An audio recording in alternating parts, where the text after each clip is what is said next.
Welcome again to another Curator's Chat. I'm Jason French, Curator of Collections at the Behringer-Crawford Museum. I'm at a very special place in Pendleton County called Punkyville.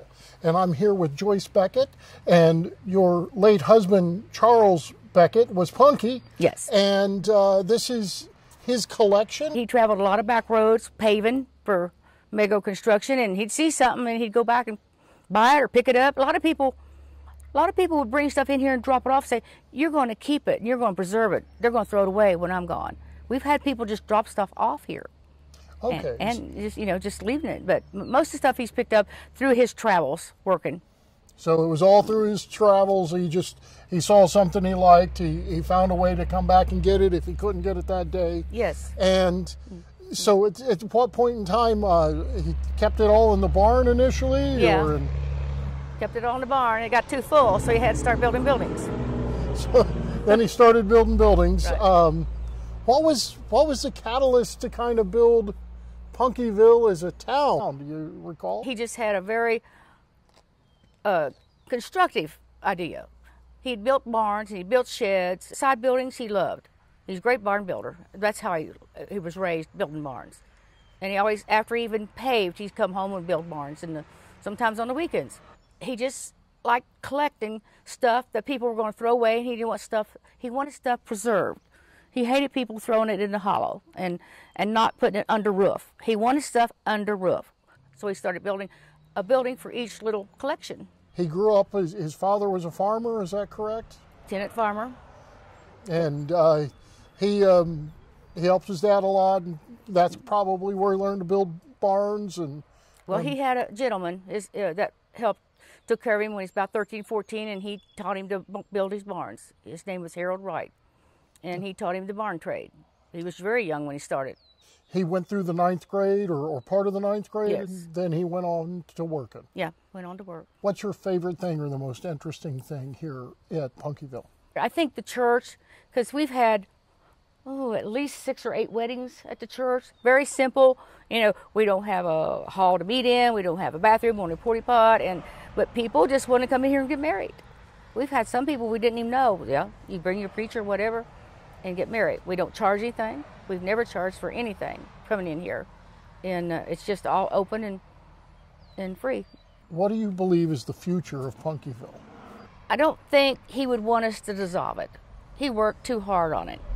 And as long as we can keep it going, I think, I've made provisions to keep it going if they want to, the kids. I think they'll keep it going after I'm gone. I don't think he had any idea what ever come to all this. Now I'm here with Amy, Punky's daughter. Yes, I'm a teacher at Northern Elementary. This is my 30th year, and I taught 5th grade, and we always brought the kids here on a field trip to teach primary and secondary resources.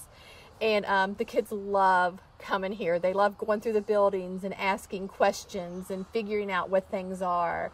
And we always did lessons on recycling and how there was less garbage back then because nothing was prepackaged, and what the tools were used for, and the items in the caboose, how they were used on the trains, and the tickets and how things had changed. And even the phone booth sort of intrigued them because they'd never seen a phone booth before.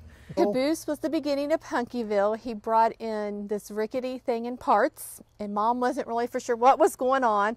And eventually it became a beautiful caboose that he'd redone with wood floors, and then started storing his railroad items in it because he'd always been fascinated with railroads and westerns, which is part of the facade here. And so that was the start. And then one building at a time, they started coming.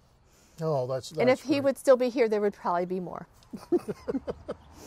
So you were saying earlier in a discussion, we were talking about the jail here at Punkyville and how that's actually a Pendleton County jail cell? It is from the old Pendleton County Jail that was in Falmouth, and it is jail cell number 1. Oh, wow. It has the, I guess you would call it a metal bed, and then the bars and the tray where you slid your food and everything there. So yes, that's from the jail. One of my favorite things, I think is one of his favorite things, was there's a Coca-Cola cooler, which we will show you. He had it restored, and it's from the western portion of the United States, and it's where they would put ice on top, and then the Cokes would slide through tubes.